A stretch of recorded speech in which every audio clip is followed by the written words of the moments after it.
tangelanga na ko memona ba confession mosusu oyebisanga ke oya azaka na mwasi moko na vie atalisa biso. Quand on parle du réveil, ezamo ya bantando, ezamo ya bangala.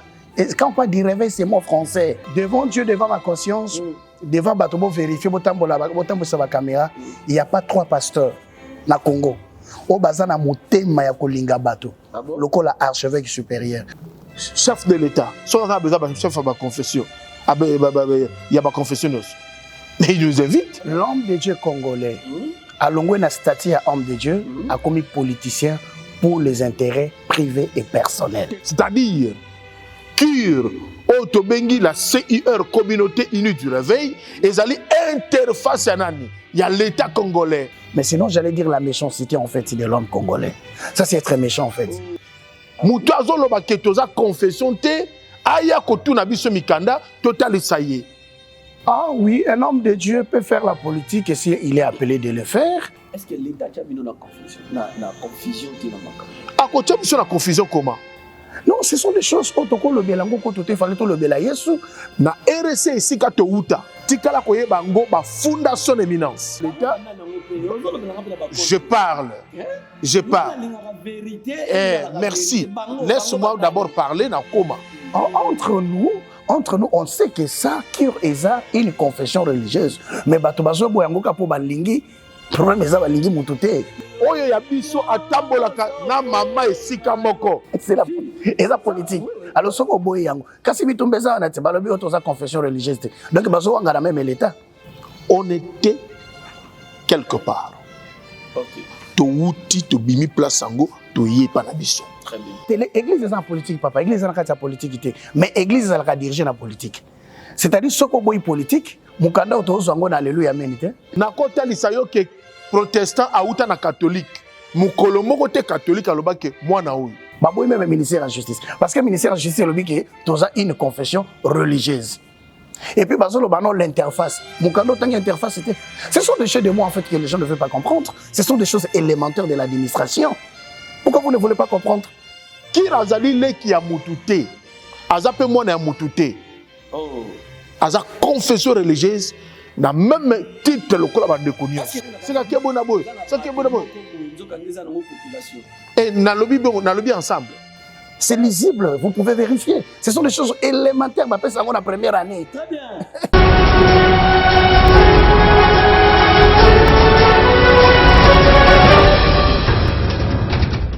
Kolala na kolamuka ezalaka ngulu tuutaka kozwe pa ya tata mokili ya likolo mpe na se asali ke lelo tozala susu na pema na bipai nyonso bozolanda biso mbote.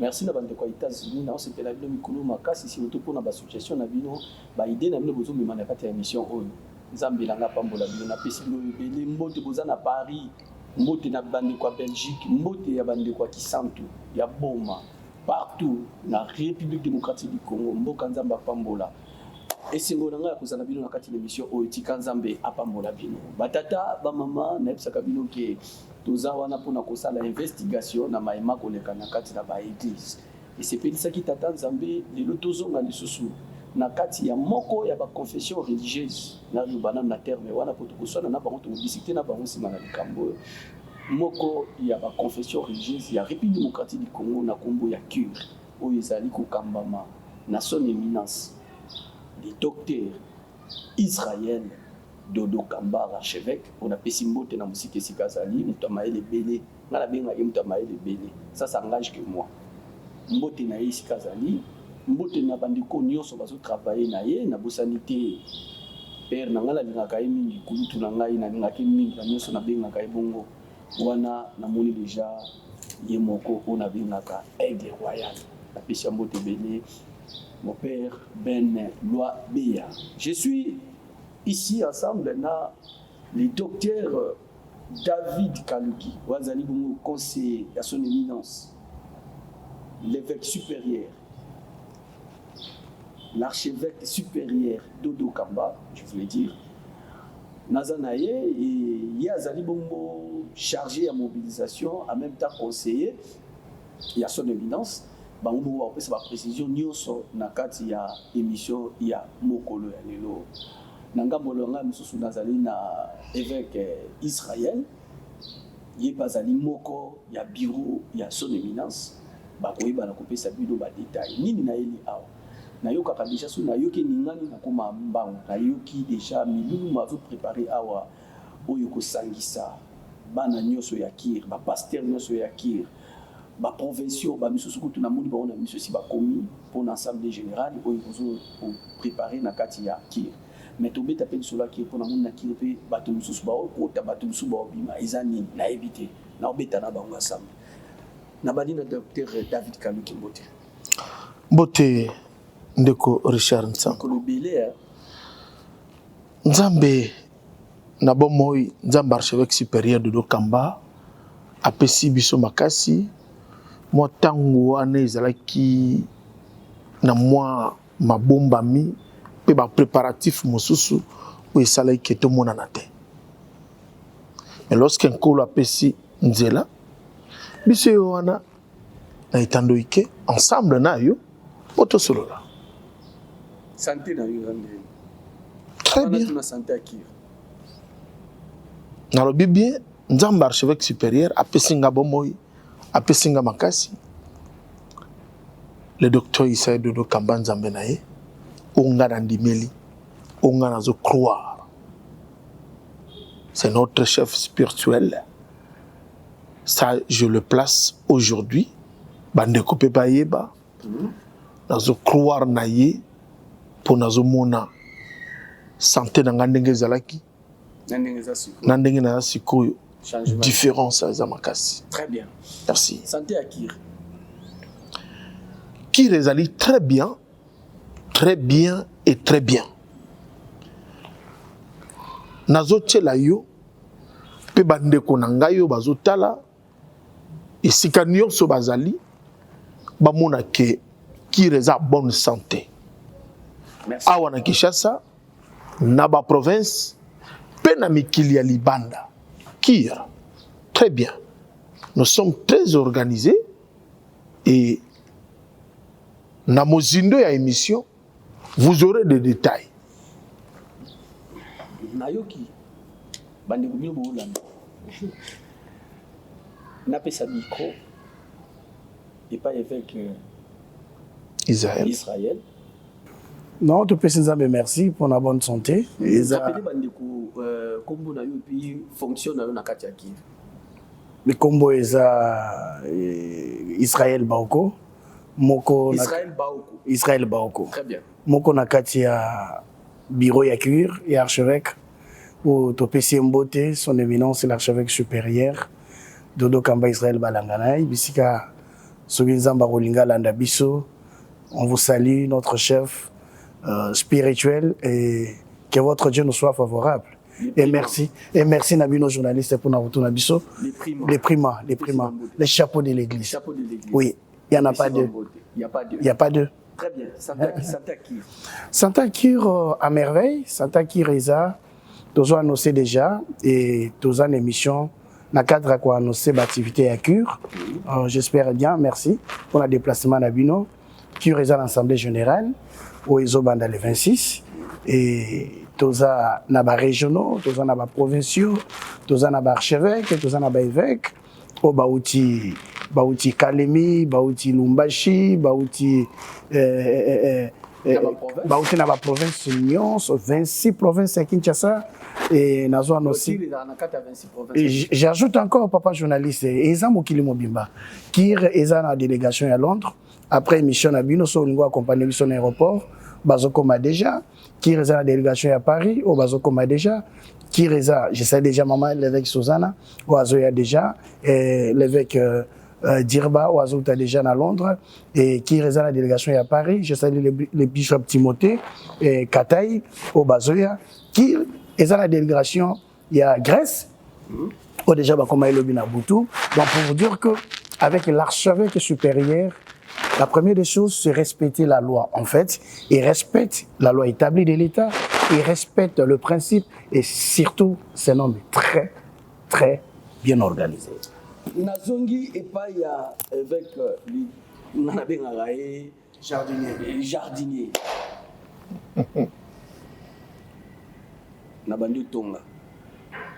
Naïki Koto, papa Lobi, bato mosusu bazoya mpona assemblée. Mais il semblerait que na kati ya Kir oyo bawenge bayembaka boza ya kozinda. Vrai ou faux? Faux. Démontrer que c'est faux. Na démontrer que c'est faux. Toza na 9 régions en RDC pour na biso.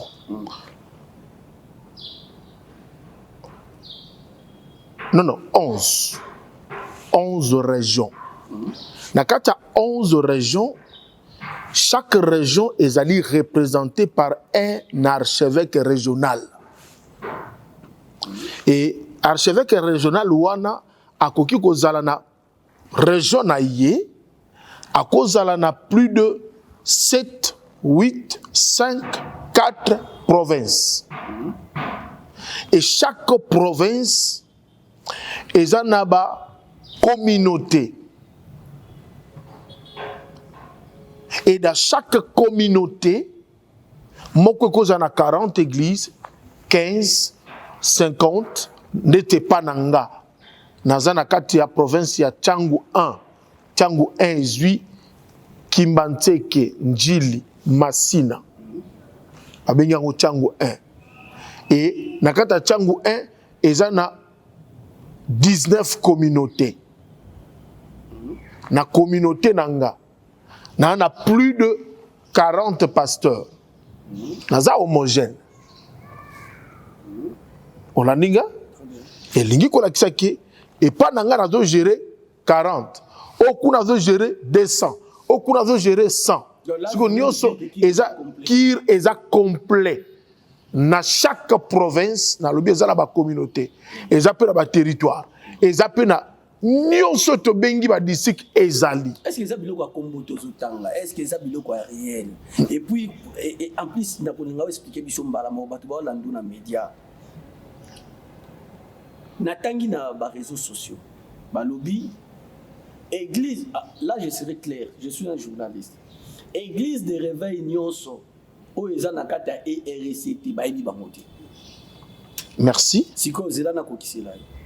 Est-ce que Kir azalaka église du réveil, ya liboso, yami bale. Est-ce que Kir azalaka confession religieuse parce que na kati ya confession religieuse ezo sangisa ba église de réveil ezakaka et RC.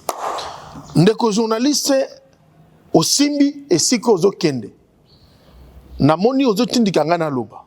Na lobi d'abord biso Kir ndenge tozali. Nous sommes une confession religieuse. Le mot Kiro yo babengaka Kir wana to ba phrase wana Kir eza bongo te. Ce sont les communautés qui se sont unies pour le réveil. Kir eza une abréviation, il faut dire. Des abréviations. Les communautés qui se sont unies. Ndenge fadi na conseiller baoko Israël, azali na communauté na yo homogène. Oyo ye aza représentant légal. Ngape ndenge nazali awa. Naza na communauté na ngai. Mission évangélique grâce et amour. Awa na kolakisa yo boy. Omoni? Nazali boso etando. Oyo ezali statut na ngai. Oyo ya communauté na ngai. Méga. Na kata statut oyo.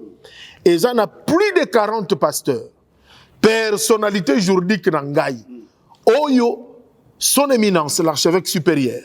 Le docteur Isaïe Dodo Kamba vit son intelligence, le lenge kola bengelaye, le kola zakamutu ya vision, akumbi communauté na ngai, kino na zui mokanda yangoy, o eza yanga.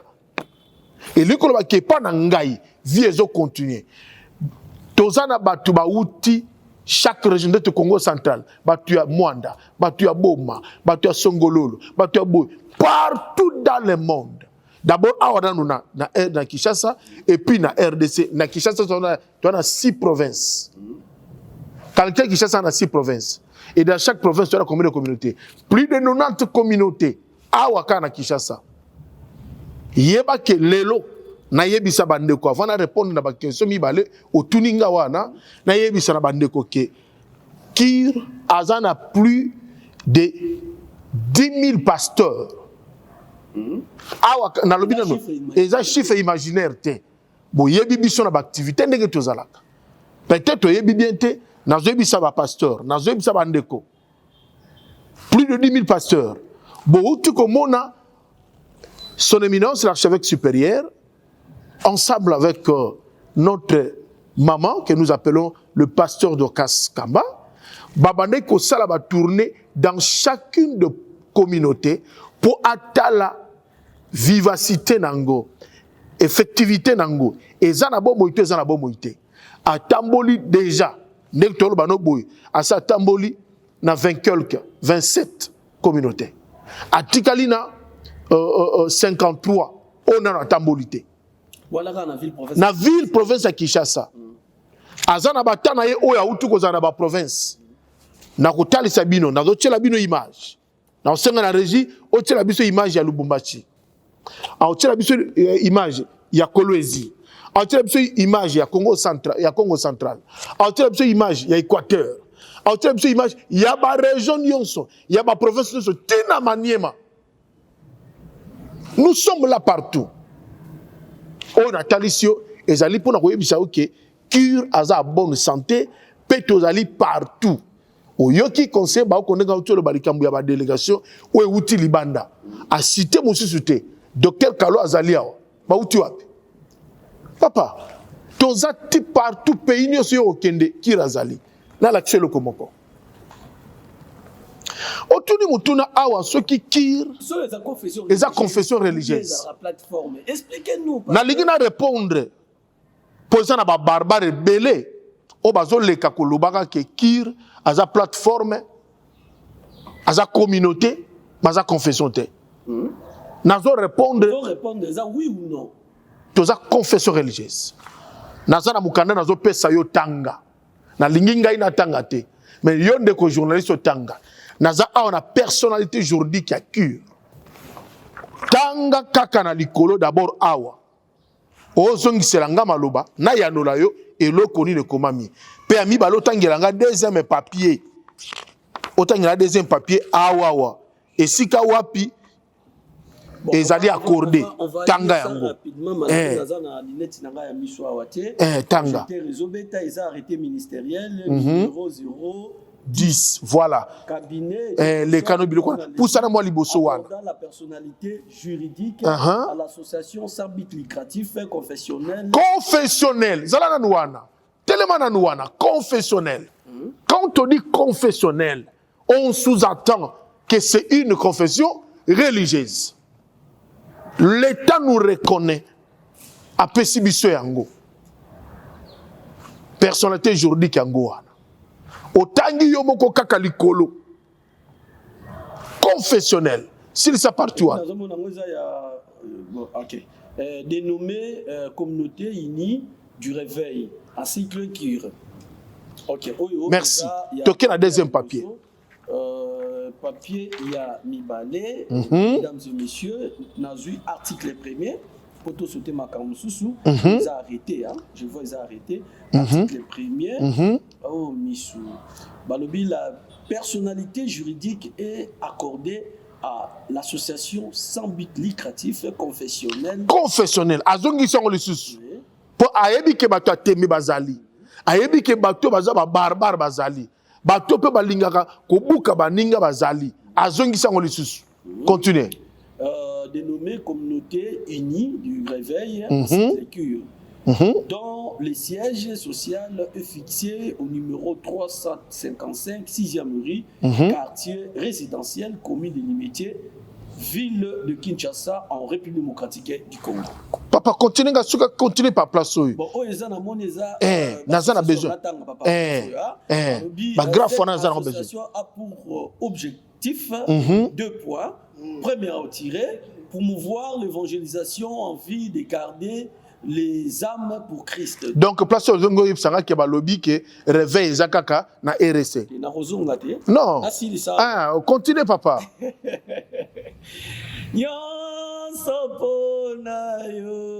Deuxième paragraphe. Contrôler, accompagner, réguler, je pense. Réguler. Bandé la place, on a pour place il m'a camboué. Servir d'interface. C'est-à-dire, CUR, Otobengi, la CIR, Communauté Unie du Réveil, et zali interface à nani. Il y a l'État congolais. Moutazo loba ketoza confession te, aya kotuna biso mikanda, total saye. Et ça ba barbare. Est-ce que l'État a mis dans la confusion te na makambo? À côté de la confusion comment? Est-ce que vous y croyez? Ministre de la Justice, un avocat de titan et de qualité, Otobengi, Constant Moutamba. Vous y croyez pendant qu'il y a son éminence, Oyope Azali, avocat local, à China erreur? Eza bambo dité parce que tous dans le journal officiel, Batobako qui est dans le journal officiel, Eza et Kangami le ministère de la Justice, il peut aller tirer des copies. Papa, le problème est que l'homme de Dieu congolais a l'ongoué homme de Dieu comme politicien. Oh, ça c'est fort ça. L'homme de Dieu congolais a l'ongoué na statut à homme de Dieu a comme politicien pour les intérêts privés et personnels. Est-ce qu'un homme de Dieu peut faire la politique? Ah oui, un homme de Dieu peut faire la politique et s'il est appelé de le faire, mais on sous-entend que n'a pas dimension au moutazo a simé responsabilité locale, il y a chef, il y a confession, Aza quand même épargné na makambo musu il y a la politique et entre autres la démagogie. Ce qui se passe sur le terrain, c'est la démagogie. Les gens sont devenus des démagogues parce qu'ils connaissent la vérité, ils savent, et ça c'est la vérité. C'est noir, c'est noir sur blanc, c'est clair, c'est lisible. Ce n'est pas caché, c'est lisible et c'est vérifiable. Donc, qui les a rappelé la confession religieuse? Papa, outi kotanga oyeza soki tolobito la kisa. Otangi yango na page 1, na page 2, babengi yango association confessionnelle.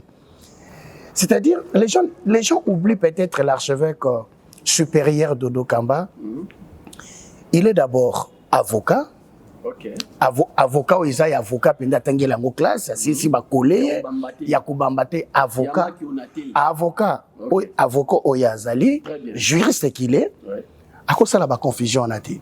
Et hormis ça, messieurs les journalistes, cet homme, tant que tu le lelo, l'association ceux qui plateforme et la confession religieuse muta valoriser yango muta sali lelo ezala ndengeza muto lelo ba lobela boye boye parmi pour ne pas dire seulement lui il y a les hommes qui ont travaillé il y a des monseigneurs qui ont travaillé est-ce qu'il y a ça là parmi ces gens-là figure le nom de l'archevêque supérieur très bien bitumbane yango wana c'est-à-dire ça na bato bazo kufa pona mboka.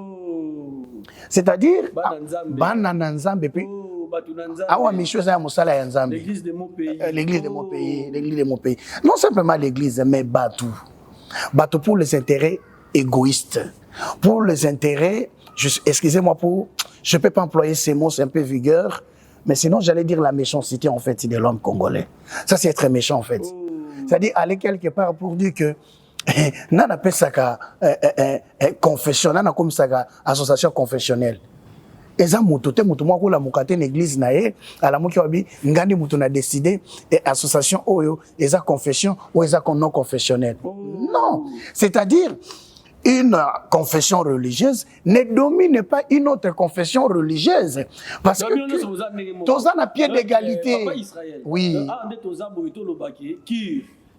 Église Kimbangiste, Armée d'Issali, Église du Réveil du Congo, qui encore, Badani Soussoyo, catholique, SCC, donc bien le souvent n'a même niveau position je vais y arriver papa. Confusion zanini. C'est-à-dire awa tozolo belaka plateforme ya ba confession religieuse. Quand on entend parler de 13 confessions religieuses, c'est une plateforme au Basali Yango. C'est-à-dire qui a obligé de Yakota.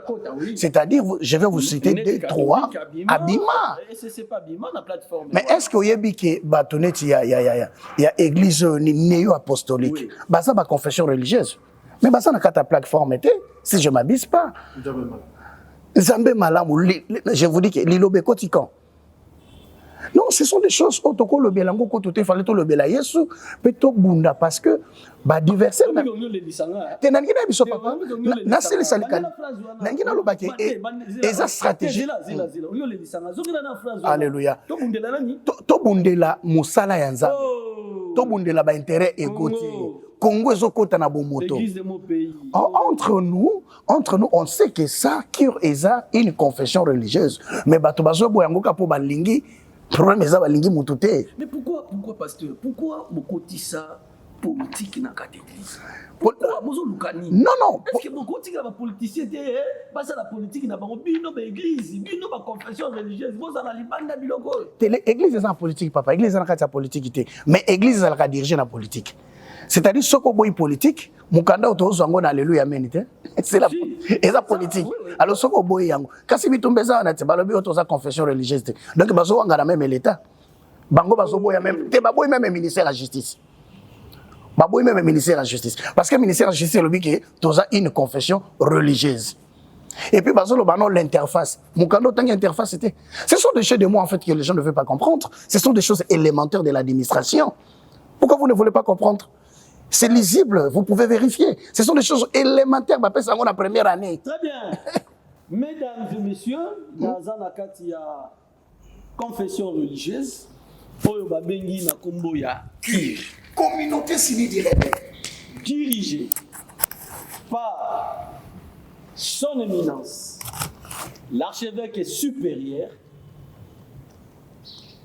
Israël, le docteur Israël Dodo Kamba. Donc, si je peux dire, nazongi silo maloba nazongi silo pe mukumba na yo. Nazongi silo mukumba na. Tokolo baki awa ne baloba na ninga terme na baloba kwa jiki. Tessilité. Kwa jiki. Tessilité. Tessilité. Na répondre ne loko moko tunaki. Aussi essilaki bien te. OK. Na suka ya papier yo tangi awa balobi servir des partenariats sociaux à l'État congolais dans tous les domaines de la vie humaine. OK. Et zo servir na nini na partenariat. Soko moni biso toke boye, toke kuna, batumite be komo ça la passe. Pona nini? Parce que ba yebite ke biso tozali partenaire nani? Il y a l'État congolais. Donc vous avez na droit na bino. Toza na droit na biso, toza pe lokola bango, toza pe lokola ba confession religieuse nyonso. Très bien. Nazolinga na lobelo komoko a pour comprendre bien. C'est-à-dire so ba moni biso to keina l'État, ba moni biso to ke pas à l'État. Je parle. Merci. Laisse-moi d'abord parler na koma. OK. Ce qui ba moni biso to kei boy mais to ke toza partenaire nan. Il y a l'État. Papa a yo tangi yango. Ba komi partenaire nan. Il y a l'État. Protocole d'accord. Population à Congo ceux qui ba moni bino boki côté mo bonité mala bango vimbi. Population Congo. Na ba ini ya Congo. Na ba ini ya église. Na ba ini ya Dodo Kamba. Ça c'est fort ça. Yango na zo ebisa yo. Ba yebi ke oyo soka koti ake pas chef de l'État. C'est ka ke ko sali ka moboy. C'est ka ke bona boy. C'est ke bona boy. Et na lobi ensemble. Ah, OK. Na komema yo na beta pour comprendre. Ce que l'on est na relevé awa. Ki razali le ki ya mutute. Azape mona ya mutute. Oh. Aza confession religieuse na même titre le kola bande konyo. Est-ce que za raté que bato babanda ki kala na bato ba esika mais quand même bato ba esika oyo ba respecter pe ba o babanda kala. Na kota lisayo ke protestant auta na catholique. Mukolo moko te catholique aloba ke mwana oyo. OK. Pour comment déjà confession religieuse. OK. A comment déjà na place a koma wana. Muta hotelemele azate. OK. Tout na yo ke bima uta wapi. Armée d'Israël uta wapi. Bango nyonso. Ba uta quelque part. Ah. Lilo ba uta. Uta na bima. Ah uta na bima. Oh. So lilo ba lelo donc comme confession religieuse. Allez-y comprendre papa. Lilo bima na bima. Et bima na bima. Mwana ya Apotre Bolia. Bima uta na nzambe malamo. Donc olobi azamona nani? Mwana ya Apotre Bolia. Oh mais makambo. Je en passant. Ah. Paul apôtre prophète Paul Dominique. Tala liturgie na bango komona ke eza bima. Est-ce que ba réclame non parce que bota na bima boza confession religieuse c'est la méchanceté purement et simple. Bon, vas-y. Et ça mutema mabe. Donc na lingi na loba awa pe na lingi na tali sala bandeko. Communauté unie du réveil. Les communautés qui se sont unies pour le réveil, bako ou ta quelque part mais bazali mwana ya mutute. Na tali su yango protestant, a protestant contre catholique, abimi yewana zali SSC. Asala musala na ina ndenge koki. Mukolo moko te catholique a tellement lobana kino yo oza oute para aloba. Oyebi yango? Azal libre. Cure, communauté unie du réveil, ezali libre. Et puis ezali confession à part entière. Et ça le kola ceux qui te lingi pour l'état zo reconnaître biso. Pas si moko ezali hein. Nazo senga na ba dirigeant, nazo senga na gouvernement. Bo considérer ka ba confession nyonso ndenge moko. Bozo katebe invitation na biso, oyeye na part na biso. Ce qui l'État bimisi likam, l'État bimisaka invitation pour la confession na nyonso. Oyeye enregistra, oyeze pa na ye. Yango pe la ngana yate, zela to komanda sikawana. Ngwa eza mutuna na ngai. Est-ce que ne mo fanda kabo? Pour papa Israël. Le papa tozali awo. Naza pe na pona yo. Ne mo fanda kabo. Bozwa ka pe invitation ya l'État ou ça la que l'État zo invité ninge za la ki na ba makamo ya ambassade makamo ba ya gouvernement bazo invité ba to invité pe ba confession religieuse bino pe ki bozo invitation. Na kotalisa yo ke to kendaka to répondaka d'ailleurs. Ba chef ba confession religieuse bazua passeport rouge, passeport diplomate le même jour. Bango nyonso. Moutape ça bona boko c'est le ministre sortant Constant Moutamba. OK. Oui. Et linkolo bake l'état yebi biso. Abenga kabiso. Banda ministre auti kokota. Ici, je crois 2 fois, nous sommes représentés partout. Abenga Kabiso, chef de l'État, chef de la confession, il y a ma confession. Mais il nous invite. Tala yango, na peso belema, na otela bino, na zo peso belema.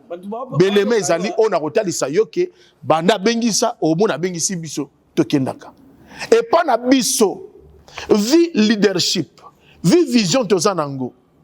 Son éminence, nabaye oyo nyonso bakangami na ye, nzamba pesa ki ye vision, asalisa plateforme ya confession religieuse otobengi CIC. Nazana document papa. Tovandi na yo nga nazana biloko. Conseil interreligieux. Yango. Bon, na ko épargner yo na tuna yo mituna na place ya son éminence.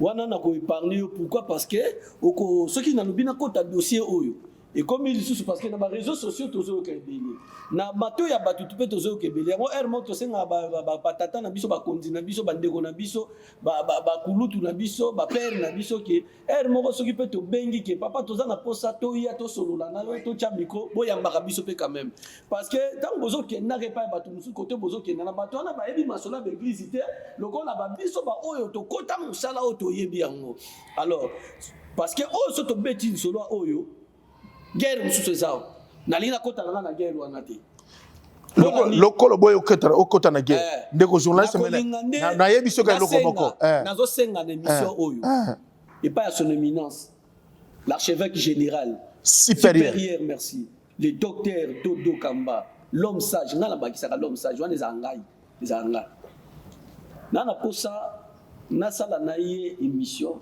même il y a 10 minutes même il y a 20 minutes pour na likambo. Merci. Lokolo sengi et repesa melayo. Mais au rotala a okomona que plusieurs confessions religieuses au-delà de 8 oyo baza associé déjà na ye pe bazo tambola. Au moment que azana confession na ye ba o nyonso bazali ba chef à confession religieuse ndenge conseil tout le monde. Lokolo bien au sengi mission. Parce que batu muso baza wana bilongi muso ezawa baza ba représenter les gars ya ba confession religieuse auto ebi na Congo. Voilà. Est-ce que yango épargner na tout notre personne na bando tout non est-ce que za kuba ta zobeta soki na kota na otuna est-ce que eza ko sauter likolo te azobeta soki na tuna na otuna est-ce que azowolela eloko moko te par rapport na bona kota wana tokini na oyebi soki awelela eloko te po awelelaka eloko na motu te. Merci. Mais na pe na bakisi biso mpo na oyebisa yo ke bachef ya baconfession religieuse wana papa talanga malamu caméra bachef ya baconfession religieuse basepela na leadership na crainte de Dieu oyo bakuti epai ya son éminence. Vous savez, hein, na ko yebishe loko moko papa o comprendre que son éminence est l'archevêque supérieur. Tangelanga na ko memona ba confession mususu. O yebisanga ke o yazaka na mwasi moko na vie atalisa biso yi. Papa nazara omoni nde oza boy. Bo to kende te na kotumbola. Tala biso pa na biso to lobaka kir bomoko kir lisanga pe kir ba valeur. Nous prenons de valeur chez nous. Tu adoptes ta communauté, tu linga yango. Chaque jour, tu as un moussala. Na lobby.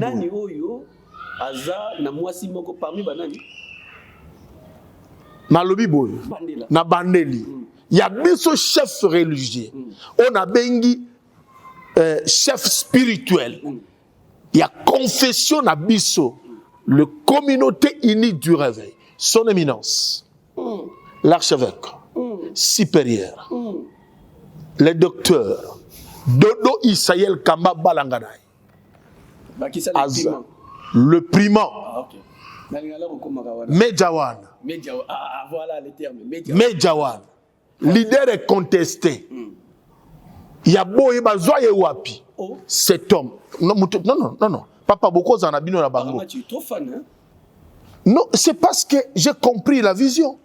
Vas-y, si ça phrase. Et nazolingana lobake azana mwasi moko patambola kana partout. Si vous yobi ba bazana basimi bali. Na lobi bien. Oya biso azana mwasi moko atambola kana partout. Na bandeli ya biso azana mwasi moko patambola kana partout. Na lobi ya biso, je parle ya biso. Na lo balo ya biso azana mwasi moko patambola kana partout. Et biso nyonso to côté na style ya kozwa modèle na ye.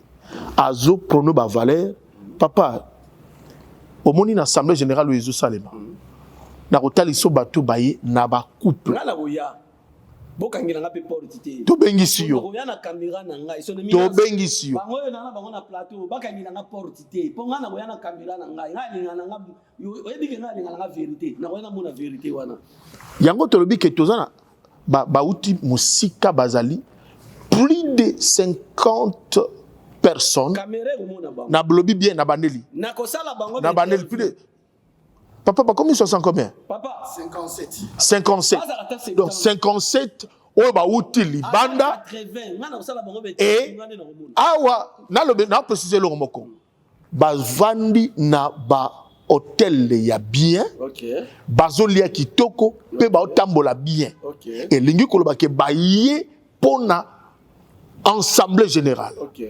To sengi mbongo pa mutute hein. Ah to sengi mbongo na gouvernement te. To sengi loboko mutute. Biso moko. Biso l'église, biso ba pasteur. To sala ko offrande pona supérieur na biso. Atindi ka biso te po azangi mbongo te. Mais néanmoins biso moko reconnaissant son autorité. Sa leadership, sa vision, ton ndima, tout ça la même offrande au supérieur. Voilà. Mais nous étions comme, on avait quand même vu. Moi personnellement, la caméra n'a quelque part, n'a moni quelques têtes au naïbaka na kirawa. Bazati. Baza quelque part na mon naïbao. Je peux citer les noms, mais je mettais Nathan Abakombo na bango pour ne pas reluka ba guerre moko oza initi. Mais ce sont des papas, ce sont aussi des responsables. Mais qu'est-ce qui a fait que yango mon nabi qui tamba tumusu ba obilo ba tumusu ba okota. Merci. Je vais vous répondre dans 3 facettes. Première facette, on était quelque part. OK. To wuti to bimi place sango to yé panabiso. Très bien. Ko kanisate batune so balandi yo. Ba comprendre vision na ndenge moko. Mutura mutaza na modèle ya compréhension ya vision. Mais na yebisa yo. Ba papa o biso toza na bango. Son éminence a deux vice-présidents. O eza reconnu na statut na biso. Na za na statut yao. So lina biso ba document na biso chaque lettre. Toza na deux personnes. Nous avons le patriarche Félix Pogno, qui est le vice-président numéro 1. Il est avec nous. D'ailleurs, tant que nous avons manié mes obétés maboko, tant que nous avons cure dans son entièreté partout les alliés et obétés maboko. Le vice-président Pogno Félix Azanabiso. Deuxième vice-président, c'est l'apôtre de l'art Tobenga Kaye, Théo Mabilama. Nani? L'apôtre Théo Mabilama. Il est avec nous. Ba papa wana bazali. Na kote lisayo que Monseigneur Moïse Tibumbu. Oyo tozo benga parmi le père. Le patriarche aussi. Voilà. Muto ya kote ici, formation, il y a leadership. Non, non. Il est avec nous. Il est là vivant. Bon, nani? Nani on a le ko tangi kombote. Ngape na yebiete, ngape na talisike. Biso ba onyoso, bazana bomo. Na ba nani wana? Banani oyo na banani. Oyo ba monaki ke contrôle koto ezali, koto e film et pas na biso film ezali hein. Son éminence a un leadership moko ya black te papa. Ba ba moni ba otambola na ye biso to sepeli. To salaka oyo to zalaka amemi biso, asungi biso, azo mema biso na orientation. Tala santo yebela ranga. Tala David Kaluko yebela. Mais yango pe kasi yango pe na ngina komate. Omoni na linga ekutunde papa Israël a répondre na question. Merci. Parce que papa Israël zona micro na ngai. Parce que omoni ba makamu mususu ba biso ba oyo to kundolaka hein. Ozo comprendre. Exact. Oyo ba mususu ba koka ko lobate ba obombela bino na se biso to kundoli to matisi bino. Il semblerait que ici Nakir son éminence azana mo bilongi na ye oyo atalaka. Azana mo bateau na ye oyo ya liaka na bango. Oyo wana ba ko toucher bango te parce que bango nde ba ko défendre ye. Ba bino ba oyo docteur Kaluki, je peux citer papa Ben Louabeya, je peux citer Élisée Mbembo, l'évêque, groupe wana, ne bozolia na katakir. Alors, bino siko pe kaka bozolia, ce père du colonna pe maître supérieur par le dit que ah ouais loko ezate tu bobenani bukati singam. Parce que il semblerait que vous êtes fidèle. Non, papa, merci beaucoup.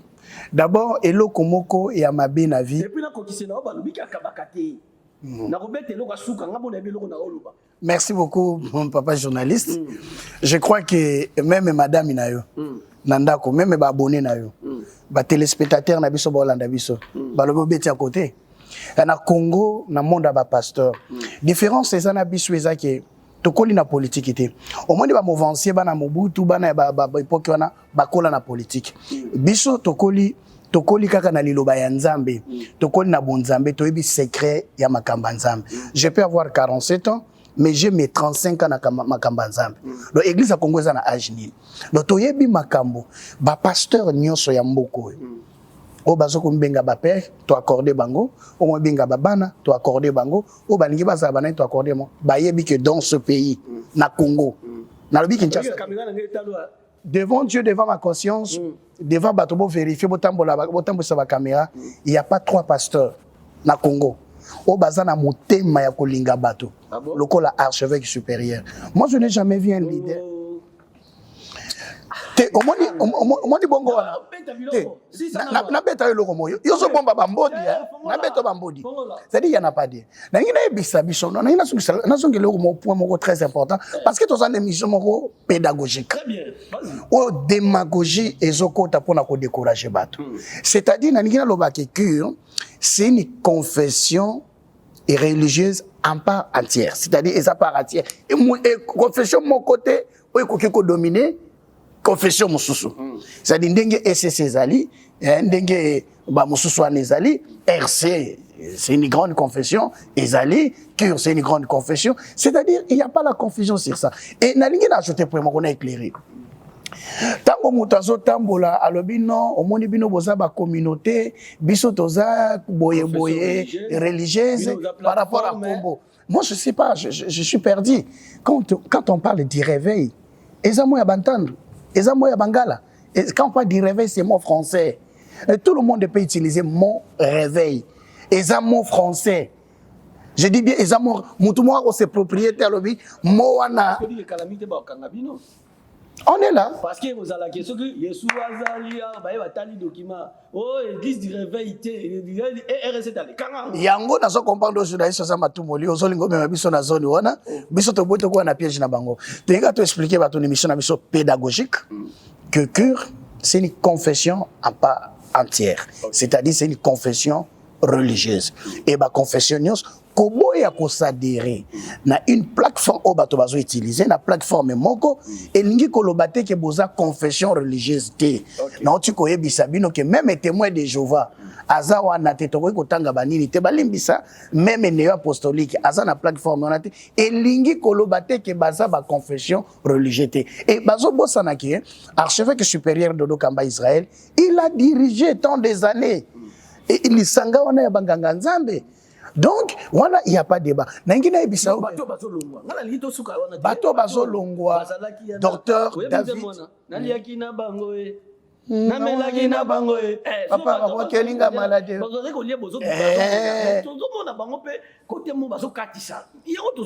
Kokatisa. Le docteur David Kalou, le docteur Kalou qui le docteur Kalou qui il vous a bien répondu, c'est-à-dire nous étions quelque part. Et ça le coup là aux obima, oui bien que c'est déménagé. Bilo comme ça ndako bebaga. Bilo musweza ya nini? Musope bungaka. Zoelango kabongo. Mais l'essentiel les aki okobandela okotainango. Parce que le problème, je voudrais dire une chose. Leadership Yamabe, Ezaki Moutouye Mourabeska Mema Batote. Donc, avec l'archevêque supérieur de Dokamba, Ayebe Sikaba Zo Mema, Ayebe Ska Mema Bino. C'est ça la différence en fait. Et Batobabi qui est leadership moko agissante. Eza leadership moko ya bamba bamba te, oya pesa yo loi, oya simbelo papio tanga. Tanga répéter makambo to ebisio. Oya salela. Papa ko pousse biso te to beta biloko to yebelo musute na mboko to yebika makambo église ezate to sangani o borna biso oh kasi bato baza borna bo yo sio yoka ss lobi bato basangani babi borna biso marini bodo azala ki awakende yo so lobi borna biso kasi bino pekiri ya borna bino eza biso te. Dire ce sont des communautés.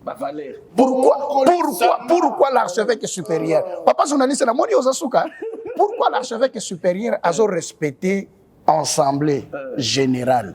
Parce que ayebike organe où ils ont dirigé, où ils ont décidé, ils ont assemblée générale. Ce n'est pas moi.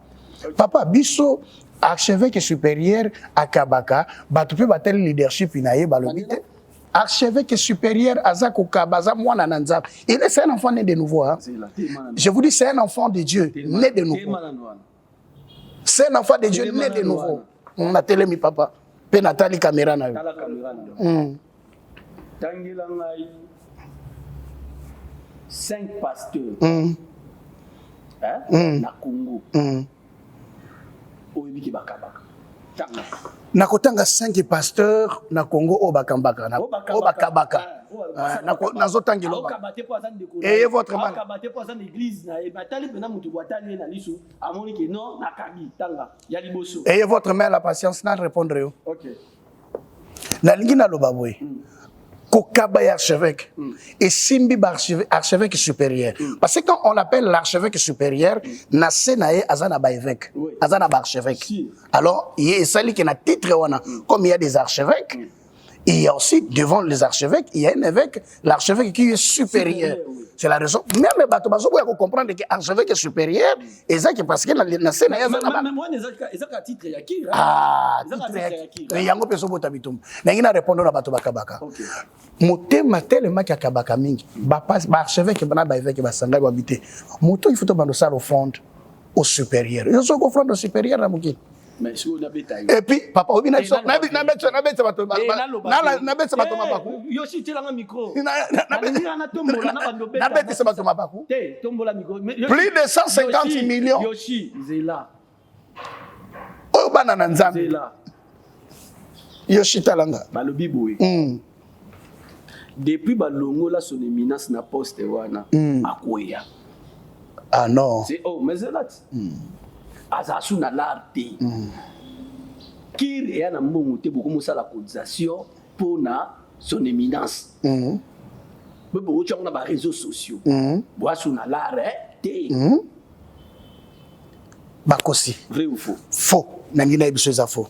Parce que l'action au son éminence à sala. Ce qui est à côté de tanga kombo te yonde muto tangi kombo et si ka on ata cotisation mbonge utaka. Et si ko lobi wana et si ka lobi tanga longwe kuna za isuna mbongo te. Mbongo bangwe bande utaka. Pour son éminence à vivre non. Non, ne parlez pas de ça. Moi je vois c'est un peu trop Papa, cet homme de Dieu, moi j'étais avec lui à confier une responsabilité mon amatadi en 2014. Je vous dis bien en 2014, on pouvait prendre un conteneur, 40 pieds. Conteneur de Utaramata de Yakati. Mais 2014, je vous parle de 2014. À organiser Action Natera Dama. J'étais le co-directeur de cette activité. Aujourd'hui, des conteneurs, il y a 40 pieds. Et l'ongwa n'a pas instrument, et l'ongwa n'a pas kiti, et memango matadi. Et loger bateau, na ledia. Bolimisara na salle publicité. Et loger bateau, a logé plus de 40 personnes à ledia. Ça, ce n'était pas un Gazalaki. Donc, je vous dis que Nzambe Asunga Papa, où il a préparé Kaya Kambaba pasteur. 5. Pasteur Aliboso Akabaka. Voilà qui va passer Jésus Christ. Yami Balé. Il est le véritable berger. Nakiri Tochaka Yesu Atongwama. Nakiri Tochaka na Congo, pasteur Aliboso Akabaka. Son éminence, c'est l'archevêque supérieur de Dokamba, Israël Balangana. Natangelo deux personnes au Bazana Bisoté. Azo Sambe la toana Kindu. Yami Balé Natanga. Sanga micro. Zon micro. Son éminence, les primats. Nape mwana nayo. Nayo ki kabila pe bandeko mususu ngape nana poso kabila nga na singa oh papa tikela ngai nga nazo solola na son éminence soki boboyi ko pesa e vidéo oyo na oluka numéro na ina otindela son éminence nga na otambola makolo na osufrir na makolo na lembi na yo kike mutema malamu na yo okabaka yango ngape na volonté na bolingwa tata Nzambe oyebi pe lominanga on a fait un salape mususu na sala même pour nakir mais lelo na yo senga te pour nakir mais na yende pa na yo son éminence na na posa ta moi car moi mke kaka na ngala uka na ngate ba jipo pesa ba docteur Kaluki na banante ngala uka ta moi car mke ba benga oni yo shikete na uka ta ketch ozo so marking si ngala lobi boye son éminence ngala uka ta ketch na uka ta ketch po na ba logule nango Nasuika wana. Naseki déjà merci na son éminence, merci na maman Dorcas Kamba. Maman Dorcas Kamba ko, na maman pasteur Dorcas Kamba, merci pour na muketio bo pesanga. Na ndimi nzamba pangola bino. Nazo suki se mission na yo. Onyo lo basuninga na sengi. Yo ponyo senga yo zwa déjà. Tenga ngalo beloko moko tuni kuna. Na pesuna si sa réponse. Si ça. Pour yo tuna mutuna na yo. Préparer dem. Na ina si se mission. Son éminence l'archevêque supérieur. Na ba pasteur oyo babeli bazui bakute na ba cas social na Kinshasa oyo na lobi na Kinshasa pe ando na Kinshasa bazé belé oyo bazui loboko na ye papa na zota mi balé ya libanda Farmalo aza pasteur aza kasi yo lingi na tanga ya biso te mais nalobi bien nalobi Farmalo nalobi oui mais siko tuna ba bazaki na organisation ba yebisa yo par ya cotisation bazo epa na biso et par son éminence na keno musika te wa to ku farmate yedi damboyo hier même le docteur Otokufa combien oyo son éminence abimisaka obi batu ba témoignaka que Jésus c'est ici Lazare pour bazar na cimetière pour dans cimetière bande kwa Lazare pe batu ba témoigner voilà sina pe na posana témoigner to le cas le col a besoin au monde to le cas papa to cette émission to le cas na lobby lisusu eloko moko otunaki epai ya ndeko nayebisi mpe basali na nzambe kir ezali confession religieuse à part entière yaya na ye aza te leki na ye mpe aza te ça c'est fort je préviens à tout le monde oyo akendaka koloba ke kir azali plateforme cette fois-ci so tokutani na yo to mpe to repere yo bongo tokeno mosika parce que na RC esika touta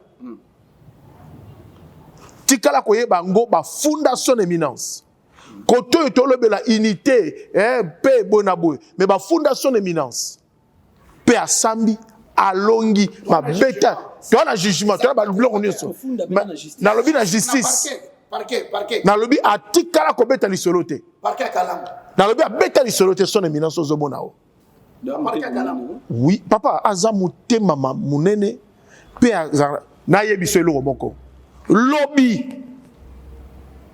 pango bato nyonso bamonaki makele ya TV. Mesdames et messieurs, je crois bien que nous sommes à l'émission. Mais nous sommes à la fin de l'émission. Je crois bien que je... Non, si c'est une question dans la tête. Question dans la tête. Et là, on a zélandais en quoi. Déjà, on peut s'y répondre de quelque part. Je garde l'esprit de l'émission. Je garde ce que vous avez dit. Je crois bien qu'il y a beaucoup de gens qui vous suivent dans cette émission.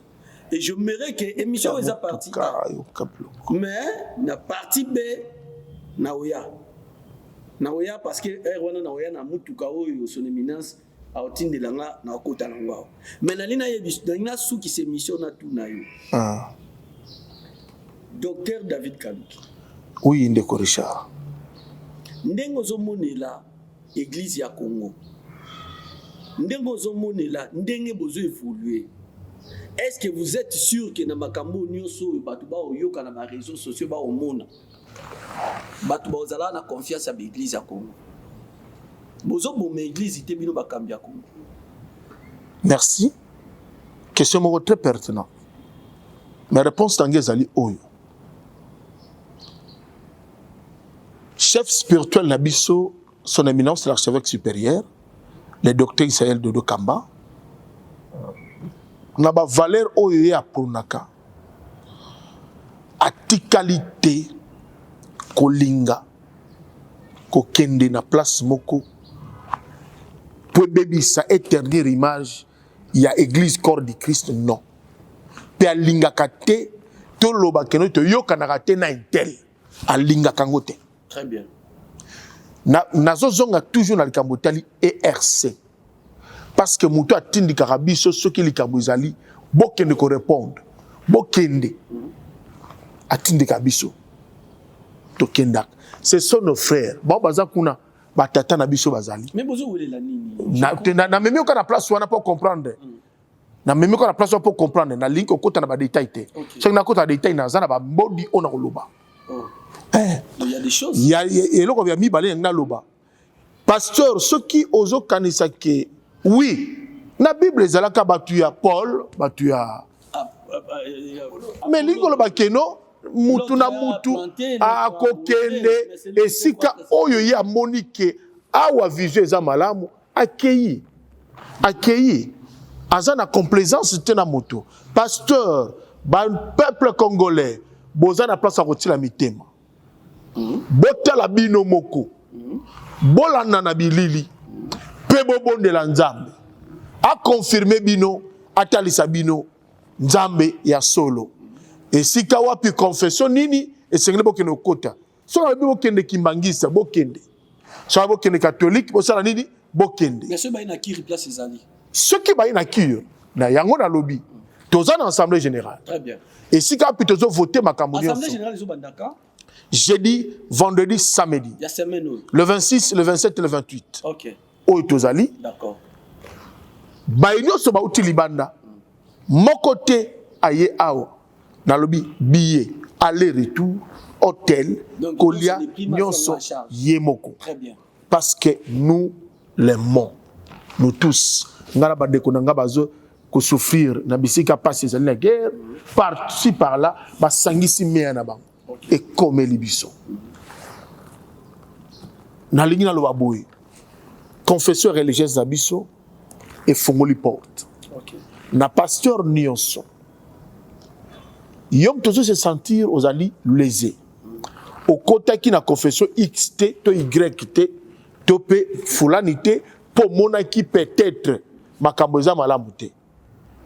Oui, et si ka bato avandi mabeza ngaraté.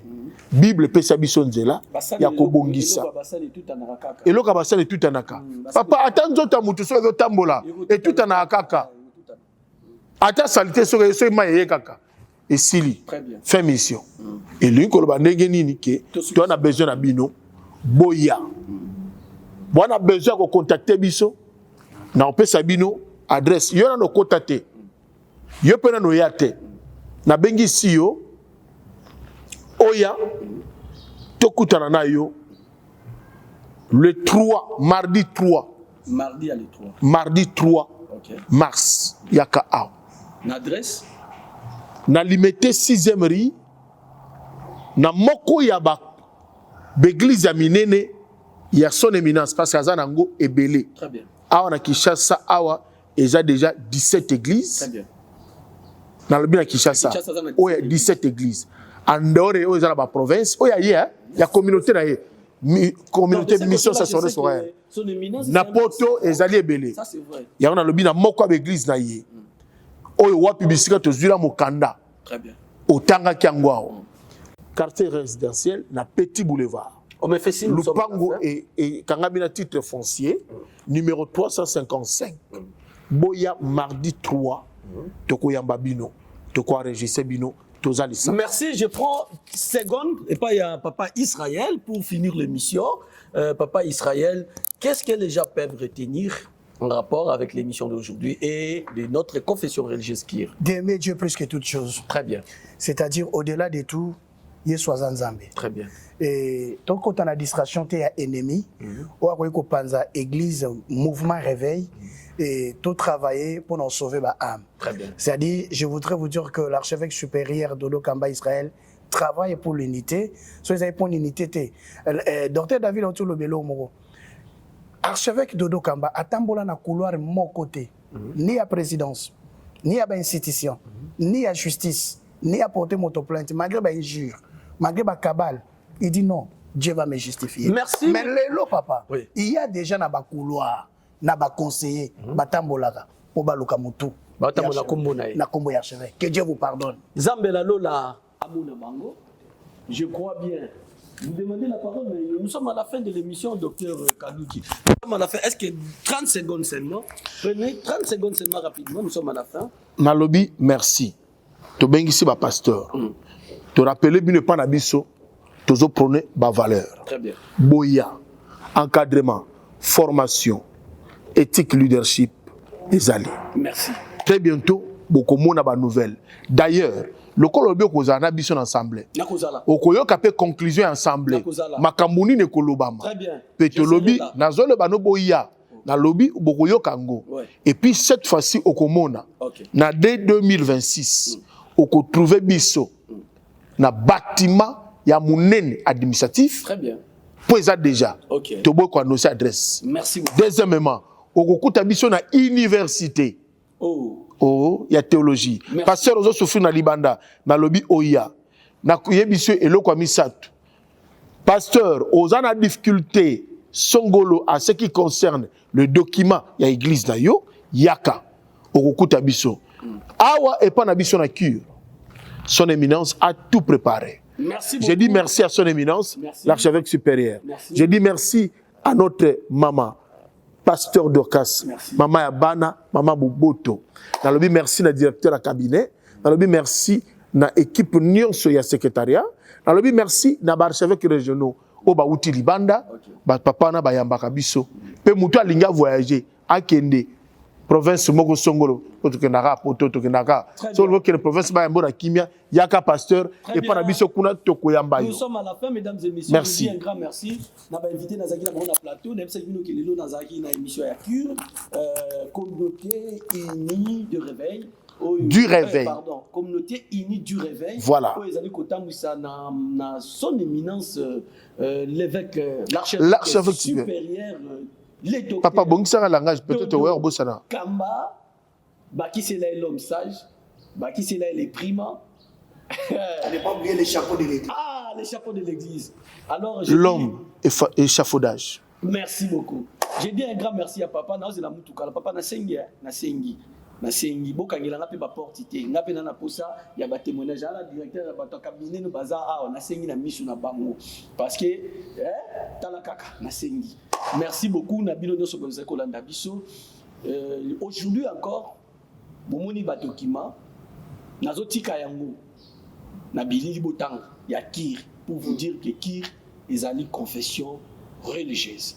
Ezali communauté té o na moni na ba papier nga na tangi na mon place ba commis des plateformes mais na mon place ba commis confession religieuse. Mesdames et messieurs, pas de polémique dans cette émission, nous étions très clairs et je vous dis un grand merci. Merci à maman pasteur Dorcas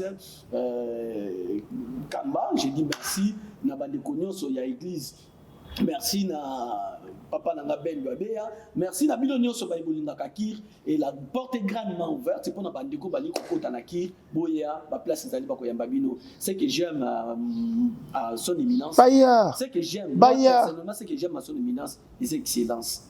Alinga tellement excellence. Na tala ke pena na ba vraiment l'homme qu'il faut à la place qu'il faut.